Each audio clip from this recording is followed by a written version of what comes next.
At my direction, the United States Armed Forces conducted an extraordinary military operation in the capital of Venezuela. Overwhelming American military power, air, land, and sea, was used to launch a spectacular assault.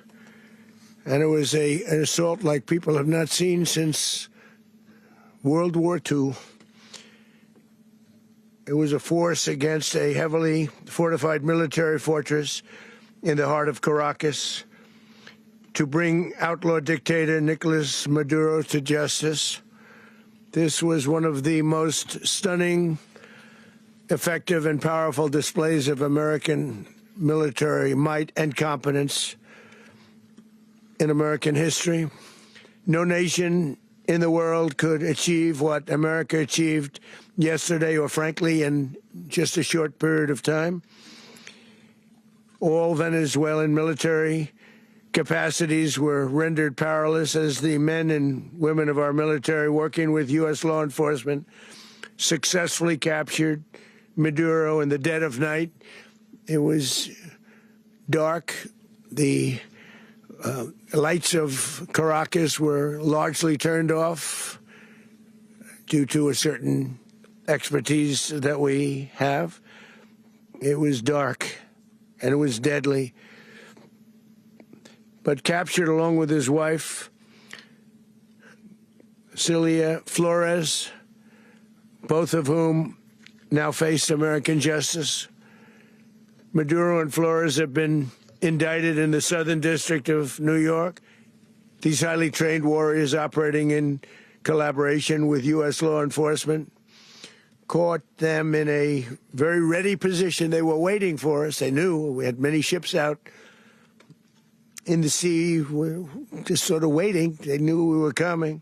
So they were in a ready, what's called a ready position, but they were completely overwhelmed and very quickly incapacitated. There's no equipment like what we have. And you see that even if you just look at the boats. You know, we've knocked out 97% of the drugs coming in by sea. 90%. Each boat kills on average, 25,000 people. We knocked out 97%. And those drugs mostly come from a place called Venezuela. We're going to run the country until such time as we can do a safe, proper, and judicious transition. So we don't want to be involved with having somebody else get in, and we have the same situation that we had for the last long period of years. So we are going to run the country until such time as we can do a safe, proper, and judicious transition. This was an audacious operation that only the United States could do. It required the utmost of precision and integration within our joint force. And the word integration does not explain the sheer complexity of such a mission. An extraction so precise, it involved more than 150 aircraft launching across the Western Hemisphere in close coordination, all coming together in time and place to layer effects for a single purpose: to get an interdiction force into downtown Caracas while maintaining the element of tactical surprise. After months of work by our intelligence teammates to find Maduro and understand how he moved, where he lived, where he traveled, what he ate, what he wore, what were his pets, in early December, our force was set pending a series of aligned events. Key was choosing the right day to minimize the potential for civilian harm and maximize the element of surprise, and minimize the harm to the indicted personnel, so as the president said, they could be brought to justice.